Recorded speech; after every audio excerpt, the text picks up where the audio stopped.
Então, meus irmãos, continuando aqui, a exposição do Evangelho de Lucas, o nosso estudo aqui do Evangelho de Lucas, nós chegamos no capítulo 4, só fazendo uma retrospectiva,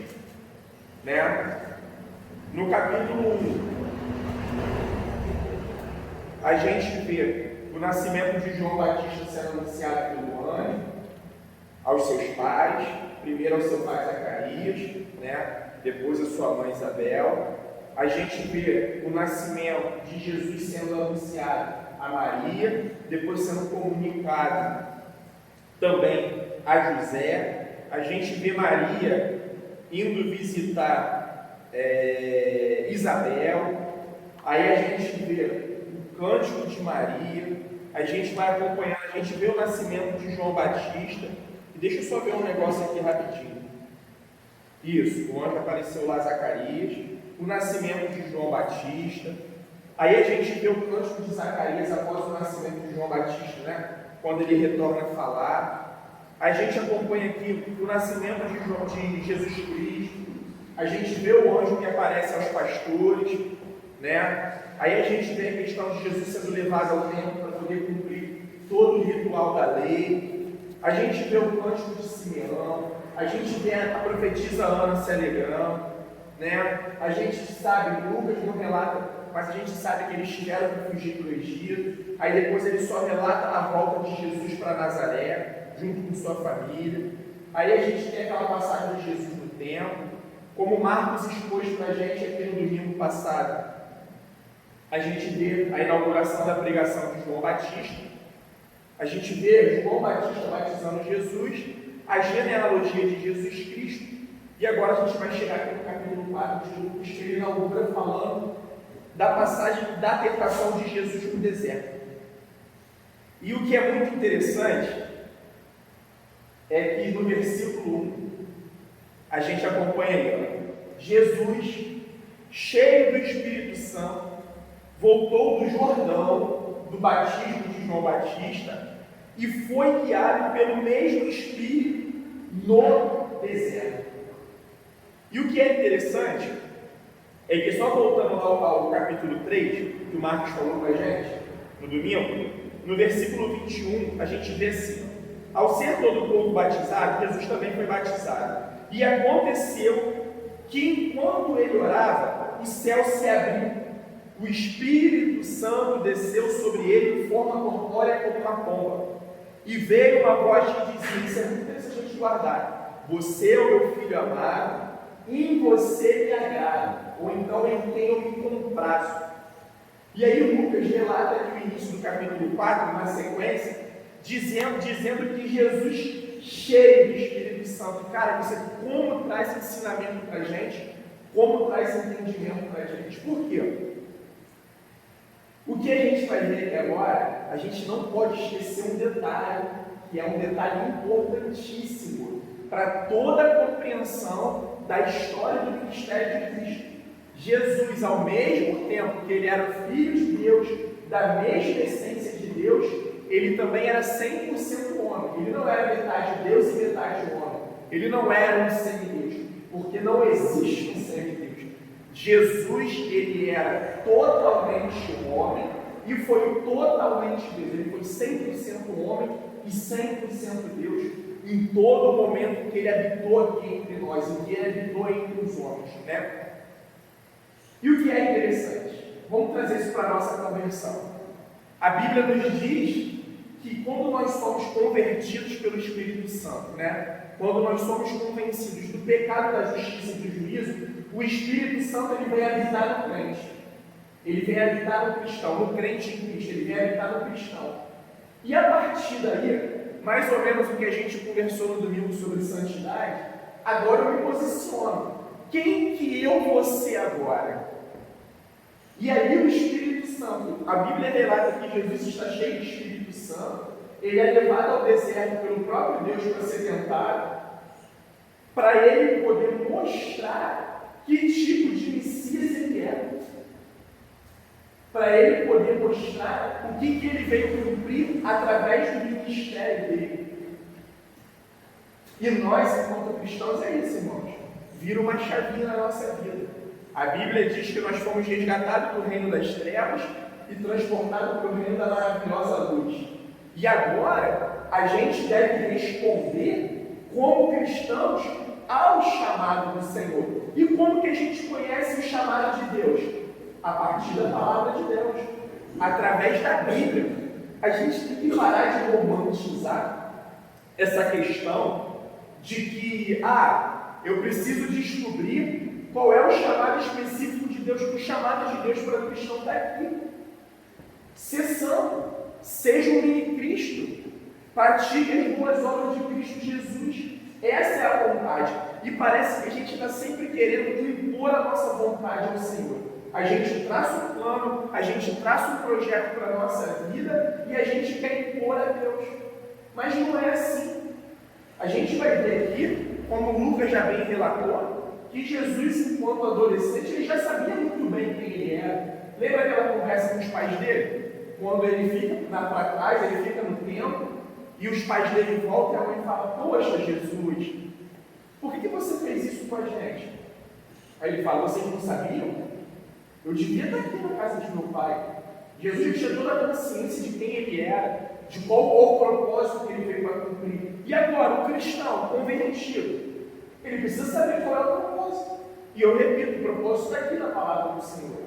É buscar e conhecer o Senhor, e a partir desse conhecimento, o Senhor vai revelando os seus propósitos, né? E o que é interessante, Jesus é batizado, como a gente vê no final do capítulo 3, ele é conduzido a um momento de reflexão no deserto sobre qual tipo de Messias que ele deveria ser. Porque talvez Satanás podia ter atentado para o seguinte: agora eu vou levar ele no deserto, aliás, já que o Senhor levou ele no deserto, eu vou chegar lá com as minhas tentações. De repente eu consigo mudar os propósitos.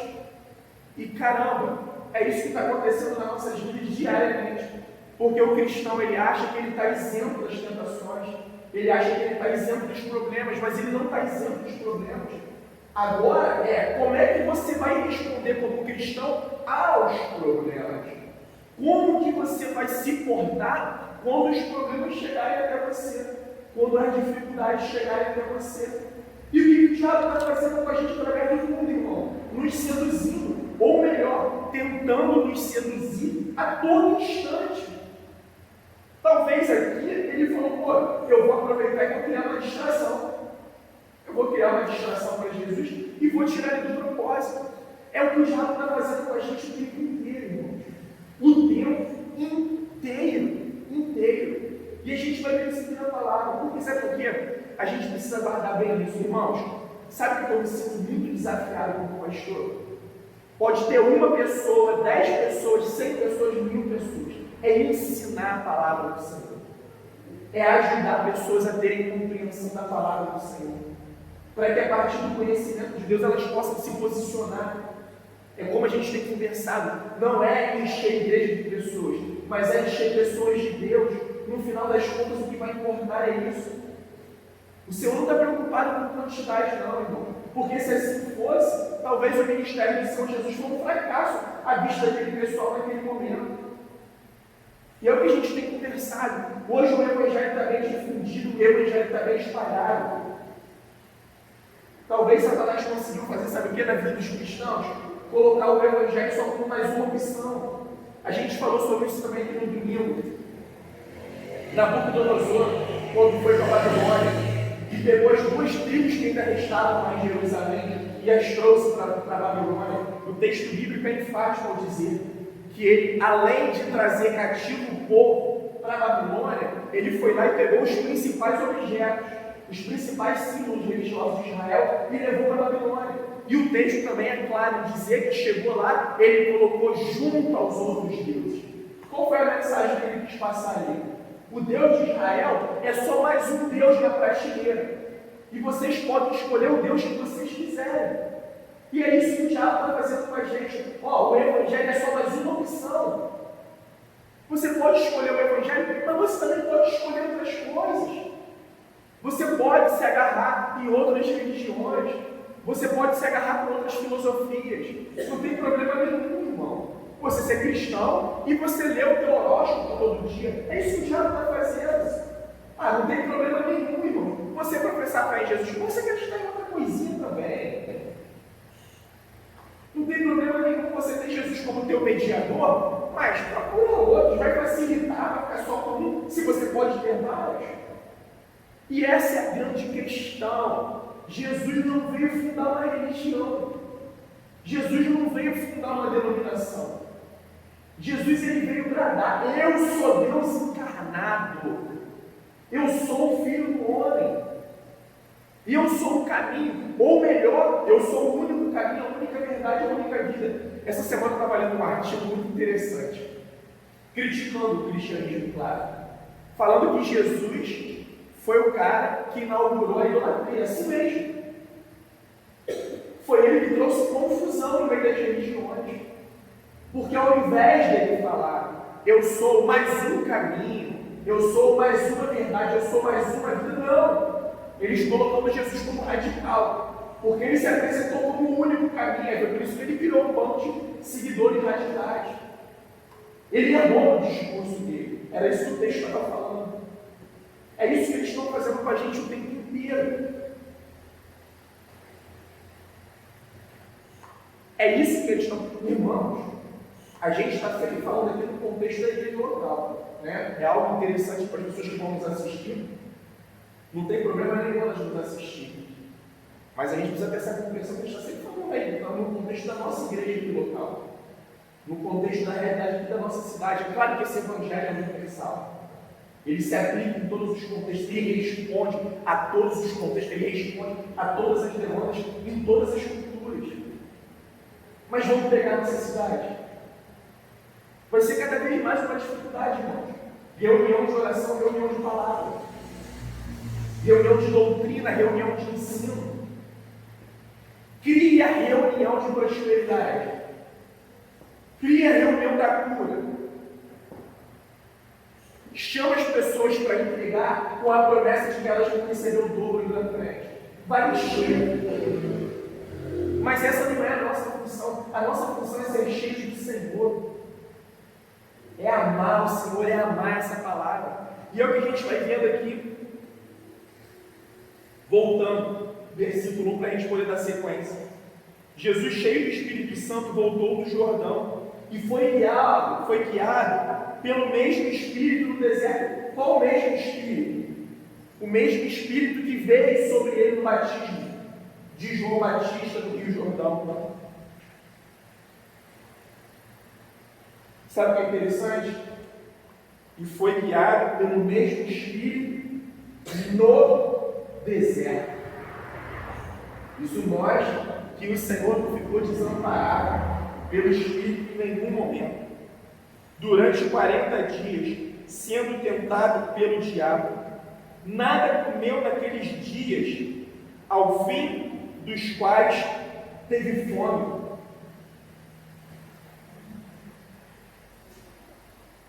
E o que a gente está falando? Quem sente fome é alguém com necessidades humanas. Alguém com necessidades divinas não sentiria fome. A gente não vê isso relatado. Mas por quê? Deus escolheu vir encarnado como homem entre nós. Então, o diabo disse a Jesus: qual foi vocês lembram? O que a voz disse a Jesus após o batismo? Tu és meu filho amado, em quem me agrada. Aí já vem o diabo toda astuta. Então o diabo disse a Jesus: se você é filho de Deus, tu ouviu uma voz dizendo que você é filho de Deus. Mas será que realmente você é filho de Deus? Se você é o filho de Deus, mande que esta pedra se transforme em pão. Sabe o que o diabo está sugerindo para Jesus? Por que você não usa os teus poderes aí para fins pessoais? Você é o filho de Deus? Sacia a sua vontade. Mas Jesus sabia que ele foi impelido pelo Espírito ao deserto. Ele sabia que ele foi levado pela vontade do pai dele ao deserto. E se o pai dele quis que ele cumprisse 40 dias de jejum, se estava na programação do céu, Jesus sabia que ele não podia seguir aquele propósito. Então o diabo trouxe dúvida, filiação e talvez falou: agora usa o teu poder para fins pessoais, satisfaça uma vontade sua e talvez saia do propósito eterno, saia da vontade do eterno, saia da vontade do Senhor. E aí fica a grande pergunta, irmãos: o povo de Deus parece que não aguenta mais sofrer. Que isso?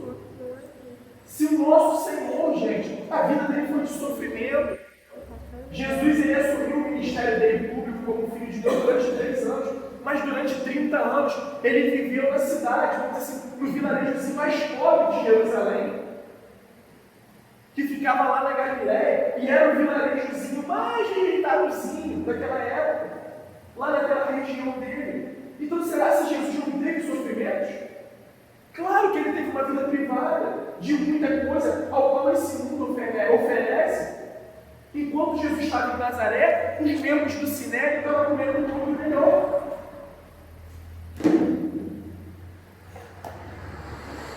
E aí Jesus, sabe o que Jesus fez?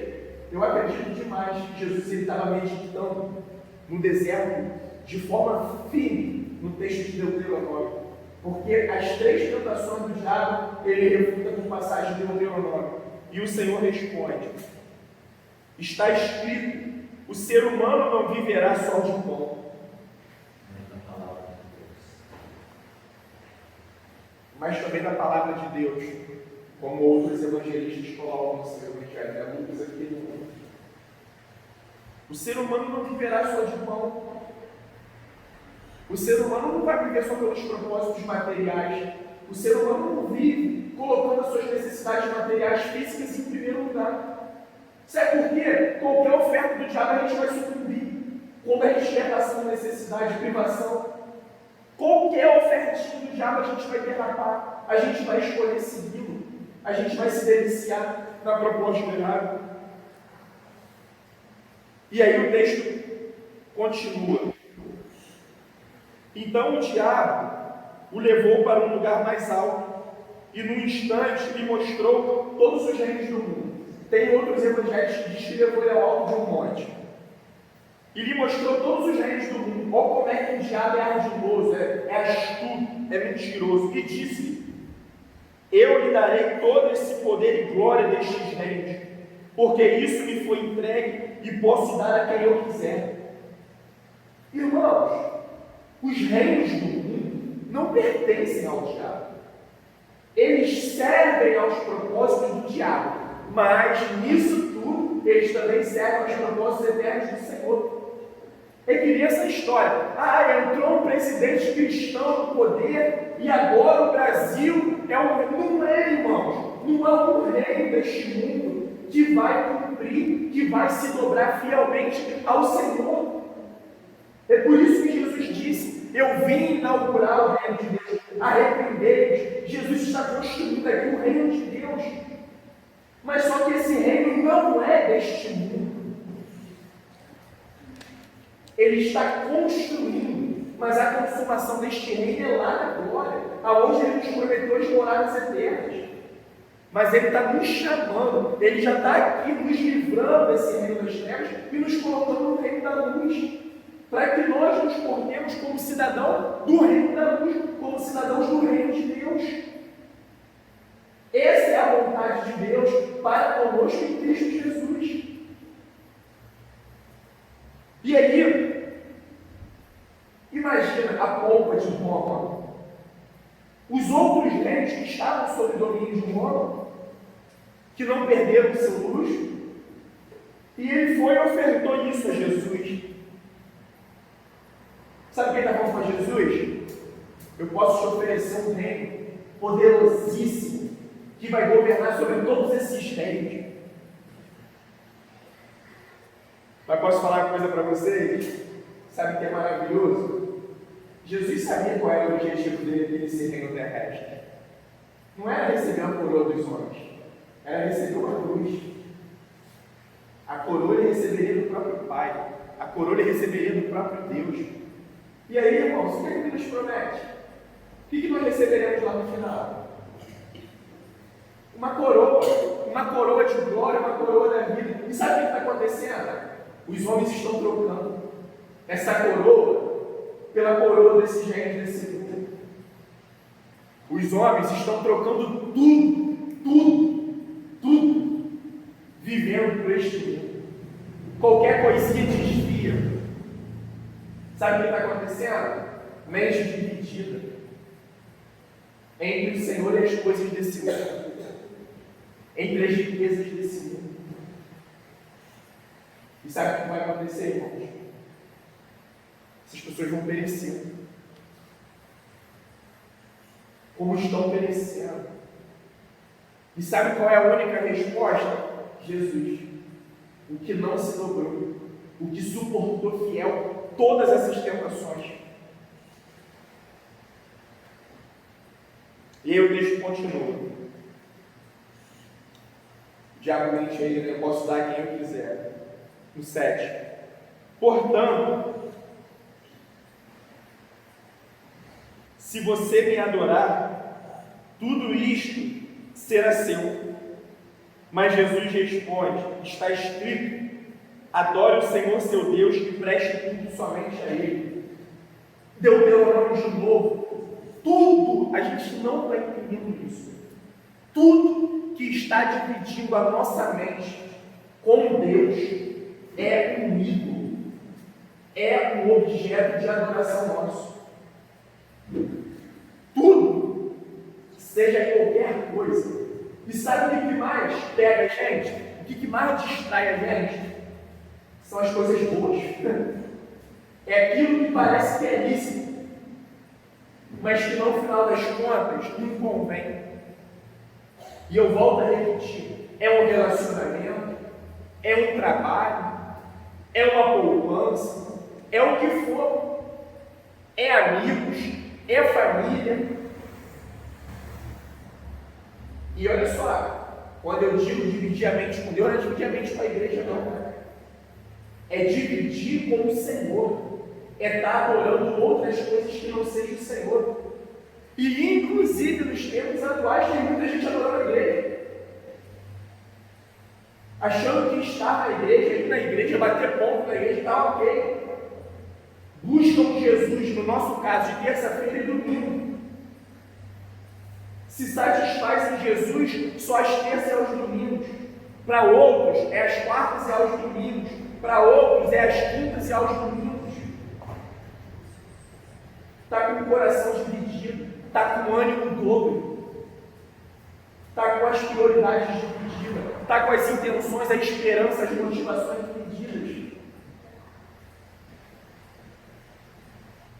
E Jesus falou: eu só adoro o meu Deus, eu só adoro o meu Pai, e só presto culto a Ele, eu só me dobro perante a Ele. E aí o diabo continua. Então o diabo levou Jesus a Jerusalém, colocou-o sobre o pináculo do templo e disse: se você é filho de Deus, jogue-se daqui, porque está escrito, aos seus anjos dará ordens ao seu respeito para que o guardem, e eles o sustentarão nas suas mãos, para que você não tropece em alguma pedra. Sabe o que acontece, irmão? O diabo está com esse mesmo modo de operar ainda. E que modo é esse? Deturpação da palavra de Deus. Pegando a palavra, torcendo ela e usando ela para um propósito próprio, para um propósito que não são os propósitos do Senhor. E sabe o que ele está sugerindo a Jesus? Opera aí os milagres espetaculares que você pode operar. E sabe o que ele está fazendo aqui? Invertendo as coisas, como acontece hoje. Irmãos, é Deus quem nos testa, é Deus quem nos prova para nos aprovar. E não é a gente que deve ficar testando Deus. Deus, eu vou comprar. Eu não sei como é que vai ser. Eu não tenho dinheiro para fazer isso não. Mas eu confio no Senhor. O Senhor vai prover. Obrigado. O Senhor vai prover. Eu ganho 2.000 por mês. mas eu vou passar a fazer dívida de 4.000 porque o Senhor vai prover.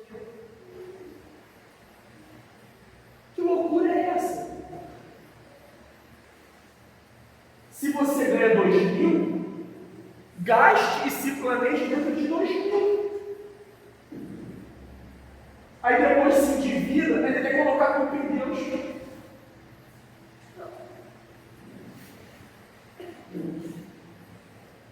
Aí quer começar a fazer uma função de campanha, propósito. Sabe o que está acontecendo? Ainda não entendeu nada do que é o Evangelho. Ainda não entendeu nada. Quer ficar ali no raso. E Jesus respondeu ao diabo. Versículo 12. Também foi dito: não ponha à prova o Senhor seu Deus. Tendo concluído todas as tentações, perceberam o que está escrito? Não coloquem, não ponham à prova o Senhor teu Deus. Sabe por quê? Deus não precisa demonstrar nada para a gente que é Deus, porque Deus é Deus. Nós precisamos sim, através das tentações e das provas, provar a nossa fidelidade ao Senhor. É uma chance de nós provarmos a nossa fidelidade a Ele. Nós precisamos, mas Jesus, já falamos, Jesus era 100% homem e 100% Deus. E Jesus, enquanto homem, ele precisava mostrar ao Pai a sua prioridade. Ele precisava mostrar a Deus quais eram a missão, qual era o propósito que dominava o coração dele, as intenções e a motivação dele. Tendo concluído todas as tentações, o diabo afastou-se de Jesus até o momento oportuno. E é o que a gente mais vê, cristão. Por que eu estou passando por isso? Porque esse mundo jaz no maligno. Porque esse mundo está caído. Por causa do pecado que inclusive habita em nós. Eu não entendo porque eu estou passando isso. Gente, é simples. Faz um exercício, faz uma reflexão da vida. Vê o que você semeou lá atrás, vê se hoje você não está colhendo. Mas tem uma notícia maravilhosa nisso tudo. Qual é, irmãos? É a boa nova, é o Evangelho e a graça, que está capacitando a gente a suportar as aflições com bom ânimo. É o que Jesus falou: tenho fugido dessas coisas para que em mim vocês tenham paz. Essa é a grande notícia, a maravilhosa notícia. E aí o texto continua, 14. Então Jesus, no poder de quê, irmãos? Do Espírito. Então Jesus, no poder do Espírito Santo, voltou para Galiléia, e a sua fama correu por toda aquela região, e ensinava nas sinagogas, sendo elogiado por todos.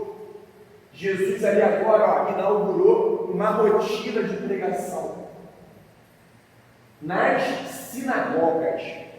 E aí o texto continua, ele foi ganhando fama. Mas Jesus não veio para isso. Ele não estava atrás de elogios. Elogios não mexia com Jesus, sabe? Não. 16. Jesus foi para Nazaré, onde havia sido criado. Tudo numa sequência, tá? O batismo no Jordão, Jesus no deserto, Jesus no poder do Espírito voltou para Galiléia, ensinando nas sinagogas, e ele foi para Nazaré, a sua cidade, onde havia sido criado. Num sábado, entrou na sinagoga. Agora a gente já começa a perceber como é que era o culto do judeu. Segundo o seu costume, e levantou-se para ler. A tradição diz como é que era o culto na sinagoga. Inaugurava-se uma reunião. O foco sempre era a instrução. O foco sempre era a doutrina. E aí, seguindo o seu costume, levantou-se para ler. No momento da leitura da palavra, ele se levantava, como uma reverência, como um respeito à palavra do Senhor. Então, lhe deram o livro do profeta Isaías. Tem versões que falam, então libera por rolo, porque naquela época a gente ainda não tinha livro assim, era rolo, era pergaminho, né? Então libera o rolo do profeta Isaías. E abrindo o livro, achou o lugar onde está escrito. E ali ele leu Isaías 61, do 1 ao 2, e Isaías, capítulo 58, versículo 6. E ele leu o seguinte: o Espírito do Senhor está sobre mim, porque Ele me ungiu para evangelizar os pobres, enviou-me para proclamar libertação aos cativos e restauração da vida aos cegos, para pôr em liberdade os oprimidos, proclamar o ano aceitável do Senhor. Enviou Ele para poder inaugurar o Evangelho, para poder inaugurar as boas novas. E quando a gente lê esse ano aceitável do Senhor, não é um ano civil, um ano específico. É toda a era do Evangelho, é toda a era da graça que foi inaugurada. Inclusive hoje nós estamos no ano aceitável do Senhor. Nós estamos no ano que há oportunidade de graça. E para quê, irmãos? Para evangelizar os pobres, para proclamar libertação aos cativos. Que libertação? A gente já viu isso antes dos cânticos. Libertação do cativeiro do pecado, do poder do pecado, e restaurar a vista aos cegos, fazer com que as pessoas voltem a enxergar, e espiritualmente falando, principalmente, para pôr em liberdade os oprimidos pelo diabo, pelo pecado, e proclamando o ano aceitável do Senhor. E agora, Jesus ele fez a leitura do texto bíblico, e aí depois o texto diz o seguinte: tendo fechado o livro ou rolo, Jesus devolveu ao assistente e sentou-se. E todos tinham os olhos fixos nele, porque a pregação da sinagoga era sentada. Quem ia pregar levantava, fazia a leitura do texto bíblico ao qual ele pregaria, e ele sentava para depois agora explicar esse texto que foi lido. Então Jesus começou a dizer: hoje se cumpriu a escritura que vocês acabam de ouvir. E todos davam testemunho e se maravilhavam das palavras cheias de graça que lhe saíam dos lábios. E perguntavam: não é esse o filho de José? Sabe o que está acontecendo? Eles estão se maravilhando, estão se alegrando, estão achando aquilo bonito, maravilhoso, algo digno de elogiar. Mas no fundo, eles não estão aceitando essa mensagem. Tipo, filho de José? Ele é um daqui, pô. Ele é um daqui de Nazaré, foi criado aqui no nosso meio. Então Jesus disse: sem dúvida vocês citarão para mim o provérbio: médico, cure-se a si mesmo. E dirão: tudo que ouvimos que você fez em Cafarnaum, faça agora aqui também na sua terra. Jesus estava com fama em Nazaré, com fama de que estava já realizando alguma coisa. E aí eles estão pedindo: faz essas coisas aqui entre nós. Mas sabe qual foi o impedimento? Inclusive os outros evangelhos explicam isso de forma mais aberta. Porque aquele povo não cria nele. Não cria mesmo. Inclusive estão falando, esse provérbio é mais ou menos isso: médico por esse mesmo, mostra aí tudo que tem feito aqui. Era um ditado popular muito pouco conhecido, mas que ali em Nazaré devia fazer algum sentido, com certeza que fazia algum sentido. Tudo que ouvimos que você fez em Cafarnaum, faz aqui. Como que o Evangelho está cheio disso hoje, irmãos? Eu não estou vendo o poder descer. Eu não estou vendo fogo cair do céu. Não tem unção.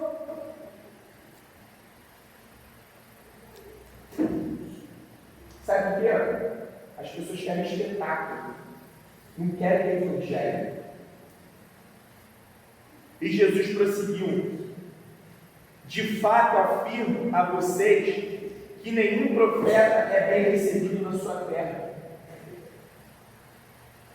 Irmãos, essa é uma triste verdade, tá? É uma triste verdade mesmo. Talvez se traz alguém aqui com menor, Ó, vai vir pregador tal aí. Lota. Um em cima do outro.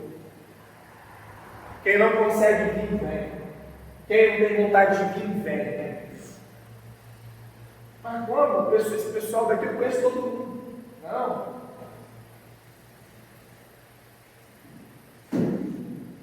E sabe qual é o triste? Sabe quem está diariamente? Os irmãos da igreja local. Não são os pregadores itinerantes. Não são os pastores itinerantes. São os pastores, são os líderes que estão presentes dia a dia no meio do povo da igreja local. São os pastores que estão buscando o Senhor fervorosamente, pedindo: Senhor, me dá a mensagem, Senhor, me ensina. Fala para a gente dividir com o povo, Senhor Deus. Nos leva a instruir o povo. Inclusive, rapidinho, eu conto uma coisa particular, uma experiência particular minha para vocês. Lá é testemunha disso. E quando eu falo isso, não é para falar de mim, é para falar do Senhor. É para enaltecer o Senhor. Teve uma época, durante uns 2 meses, irmãos, como pipocou convite para poder pregar fora. De verdade mesmo. Tanto aqui em São João da Barra quanto em Campos. Como pipocou convite. Eu orei ao Senhor.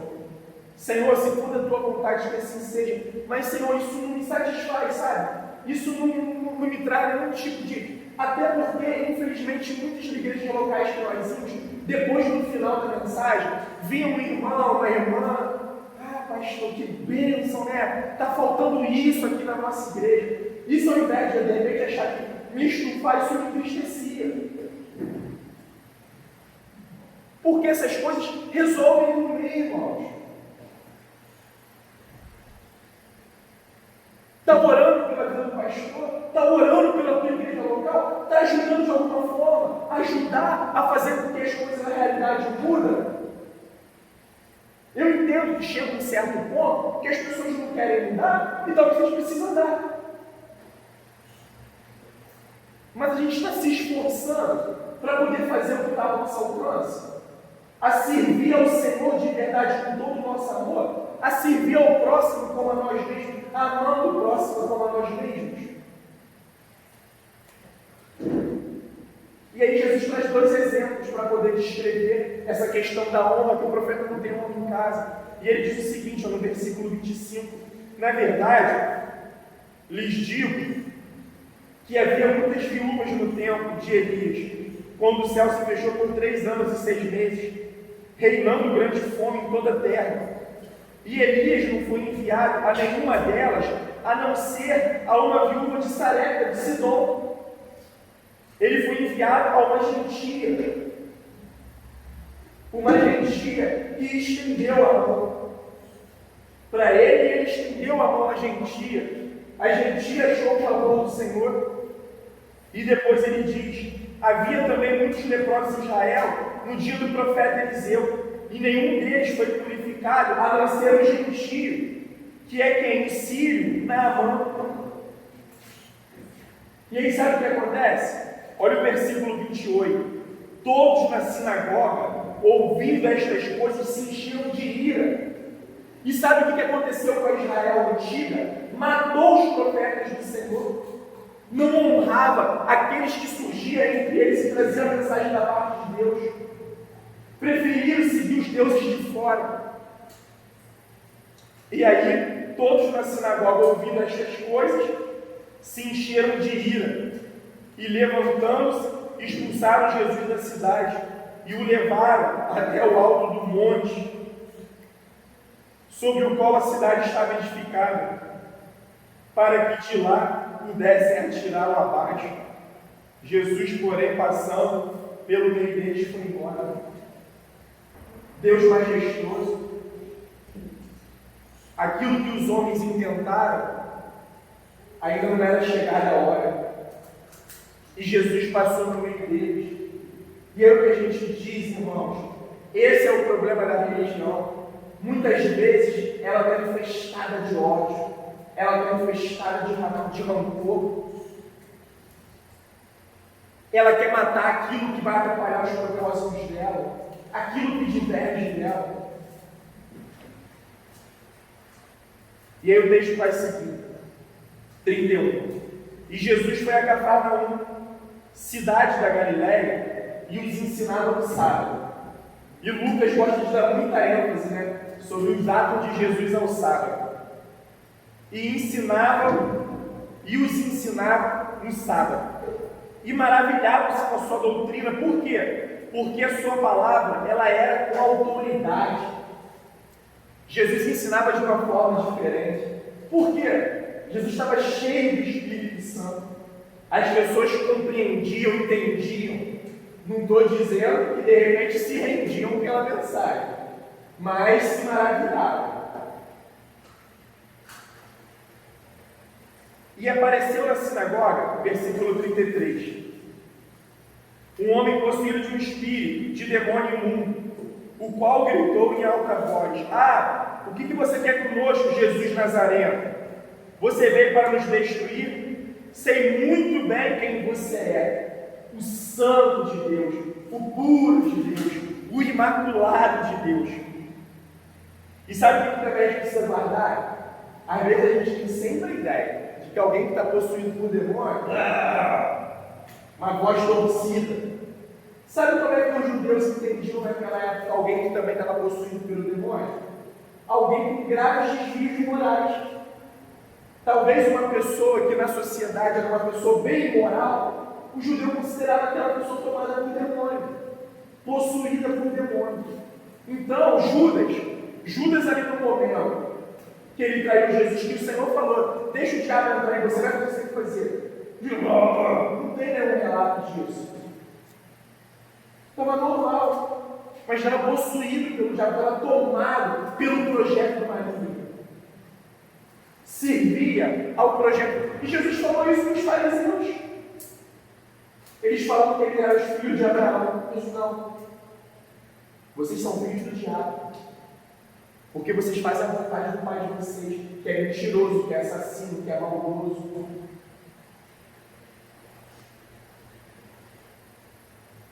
Mas Jesus o repreendeu dizendo: teve espetáculo? Teve entrevista com o demônio, com o diabo? Qual o teu nome? De que nome você vem? Qual a região? Qual é a tua família? Qual é o nome do teu tio? Não teve nada disso. Porque Jesus não é aquele que dá voz a diabo. Igreja não pode ser aquela que dá voz a diabo, a demônios, irmão.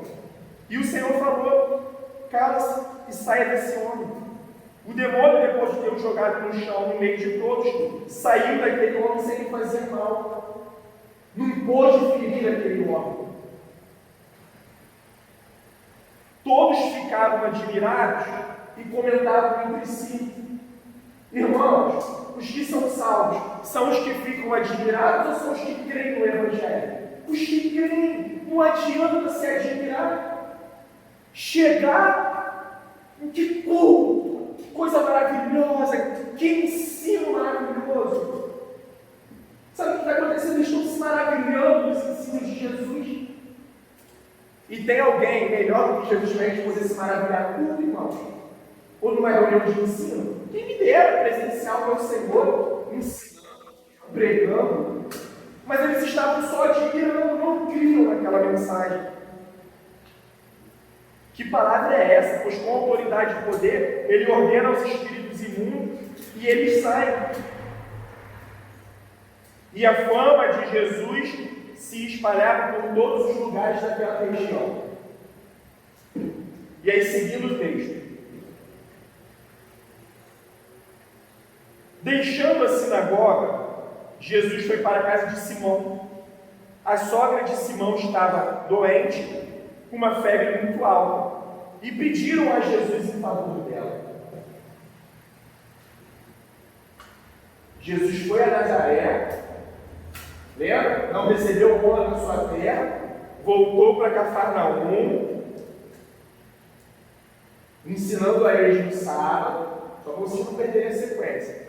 E aí Jesus teve essa questão de expulsar o demônio, e aí Jesus ele sai da sinagoga, estava na sinagoga de Nazaré, foi para a sinagoga de Cafarnaum, deixou a sinagoga e foi para a casa de Pedro. E lá pediram a Jesus ajuda em relação à sogra de Pedro. E Jesus, inclinando-se para ela, Jesus repreendeu a febre e esta a deixou. E imediatamente ela passou a servi-los. Cura completa. E aqui tem uma palavrinha aí, né? Que talvez muitos podem ficar assim: será que essa febre, para ter repreendido, podia ser alguma operação de espírito, mas não uma possessão, mas sabe, algo assim, não sabe. Fica uma dúvida, ela só estava cometindo de uma doença mesmo, e Jesus a curou de forma completa. E a gente está caminhando para poder encerrar a exposição de hoje. Ao pôr do sol, né, isso rolou durante um dia, e ao pôr do sol, todos os que tinham enfermos com diferentes tipos de doença, os trouxeram a Jesus, e ele os curava, impondo as mãos sobre cada um deles. Também de muitos saíam demônios, gritando e dizendo: você é o Filho de Deus. Mas só que ele, porém, os repreendia para que não falassem, pois sabiam que ele era Cristo. Sabe por quê, irmãos? Possivelmente, isso iria instaurar uma guerra civil. Como eles queriam, como era a intenção deles, eles queriam um líder civil, eles queriam um Messias civil, eles queriam um Messias que fosse restaurar o reino terrestre de Israel. Mas Jesus estava construindo outro tipo de reino, e a gente vai ver aqui na sequência. E a gente vê que ele curava com o impondo das mãos. Isso era um toque pessoal de Jesus, com certeza. Mas nada também na Bíblia nos diz que a gente impôs as mãos, vai ter cura. E pusemos, não tem problema em impor as mãos. Mas não é um ritual mecânico. Impus tem cura. O Senhor vai curar se Ele quiser. Eu, particularmente, continuo a crer num Deus que ainda hoje cura. Eu creio, mas para cumprir propósitos eternos. Quando a cura acontece na dependência do Senhor, é para cumprir propósitos do eterno, do soberano, do majestoso. E aí, seguindo, quando amanheceu, Jesus ainda continua na sua jornada de pregação. Quando amanheceu, Jesus saiu e foi para um lugar deserto. Lucas aqui nesse momento não falou, mas os outros evangelhos falam que ele foi para um lugar deserto para fazer o quê, irmãos? Vocês sabem? Orar. Jesus, sendo Deus, não usurpou ser como Deus. Ele passou tentação como homem, ele sofreu tentação como homem, ele venceu tentações como homem. Nada do que o diabo sugeriu que ele fizesse de forma miraculosa, ou que ele usurpasse os seus poderes sobrenaturais, ele não fez. Ele passou aquelas tentações como homem. E aí o texto vai dizendo: as multidões o procuraram, foram até junto dele, e não queriam deixar que ele fosse embora. A gente não pode esquecer isso, até porque mesmo a gente já expôs todo o Evangelho de João. As multidões estavam procurando Jesus com interesse sincero? Era? O interesse deles era o que, irmão? Sinal, maravilha, pão, um líder social, um líder militar, um líder civil. Mas eles não estavam enxergando o cativeiro do pecado, a cegueira espiritual que os dominava, o quanto que eles estavam assolados no pecado, o quanto que eles estavam escravos desse mal. É diferente dos dias de hoje, vamos ser sinceros. Cheio de multidão atrás de Jesus. Mas deixa eu fazer uma pergunta sincera a vocês. Cheio de multidão atrás de Jesus, mas as multidões querem Jesus? As multidões querem pagar o preço da renúncia de seguir Jesus? As multidões querem uma cruz antes da coroa? Querem, irmãos? Não querem. E quem seremos nós nesse futuro? portar diante disso tudo? Vamos marchar no final, perseguir até o final os propósitos, os objetivos eternos? E é possível. Por quê? Porque Jesus cumpriu. Vamos continuar aqui para a gente poder finalizar. Mas só que Jesus lhes disse: é necessário que eu anuncie o Evangelho do Reino de Deus também nas outras cidades, pois é para isso que eu fui enviado. E pregar nas sinagogas da Judéia. Jesus saiu da região da Galiléia e viajando para a região da Judéia, para poder o quê? Continuar cumprindo os propósitos. Ele disse: é necessário que eu anuncie o Evangelho do Reino de Deus. Eu estou construindo outro reino, irmãos. Não é o reino deste mundo. E sabe o que acontece? A gente está com a nossa visão. Essa é a grande verdade, com as nossas intenções, com as nossas motivações divididas.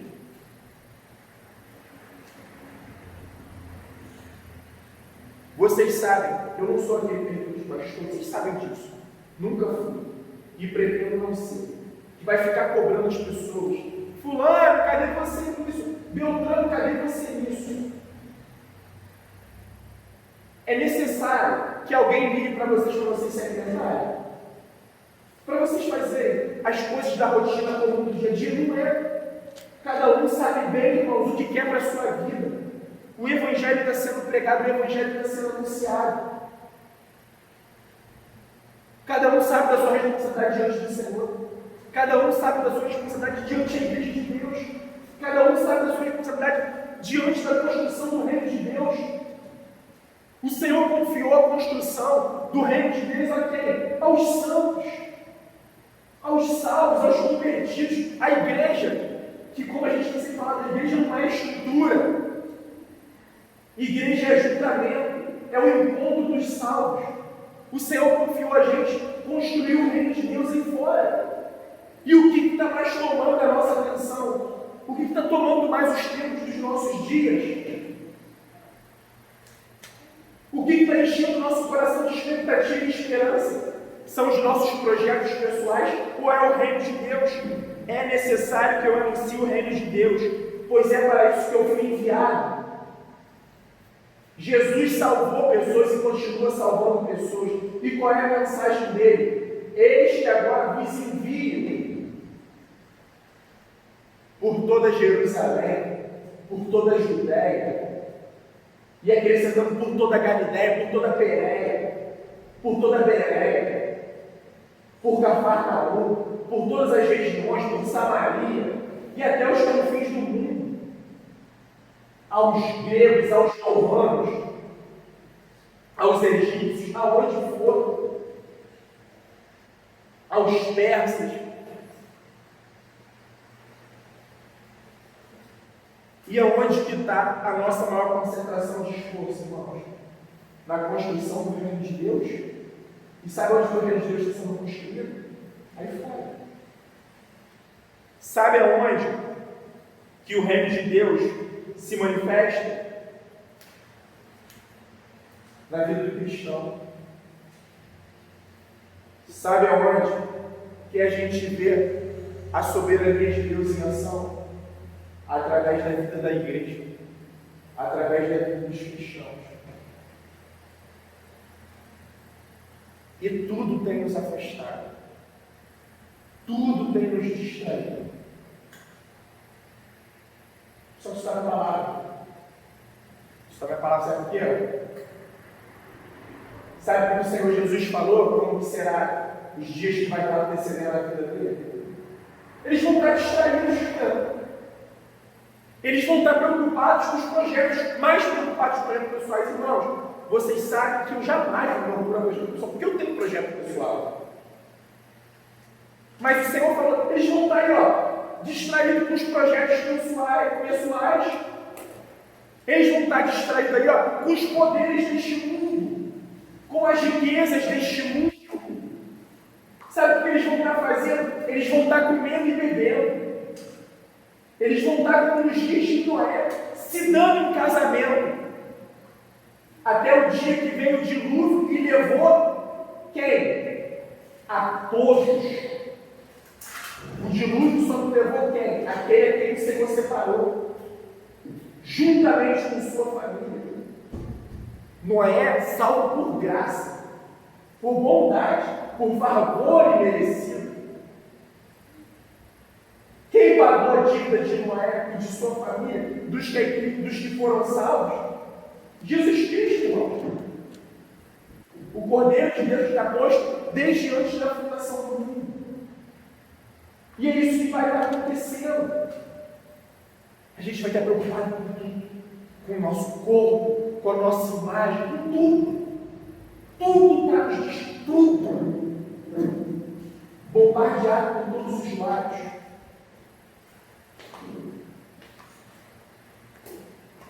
Deixa eu falar uma coisa para vocês. Como ânimo, e a gente vai encerrar. Como uma injeção de ânimo para perseverarmos e para também nós não nos assustarmos e não imitarmos o exemplo que não deve ser imitado. Esse mal que está assolando reunião de ensino, reunião de oração, não é uma coisa só daqui não. Isso está em tudo quanto é canto. Em tudo quanto é canto. Inclusive, igrejas que são sérias, tá?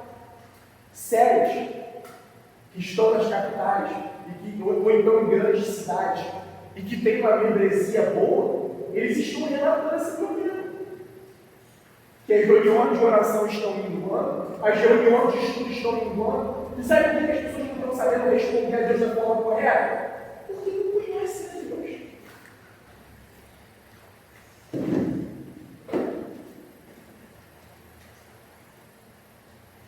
Mas que o nosso Deus de graça nos ajude, irmãos, a perseverar, a estar firme nas tentações, para que nós possamos cumprir, né, todos os objetivos e os propósitos eternos do nosso Deus. Não esqueçamos, tá? Buscai primeiro o reino de Deus e a sua justiça. Qual o reino, irmãos? O reino de Deus. A nossa prioridade é construir, é avançar o reino de Deus. E o Senhor prometeu que as portas do inferno não prevaleceriam. Vamos ao encontro daqueles que querem. Vamos pedir ao Senhor, incessantemente, que Ele nos leve àqueles que querem. Amém?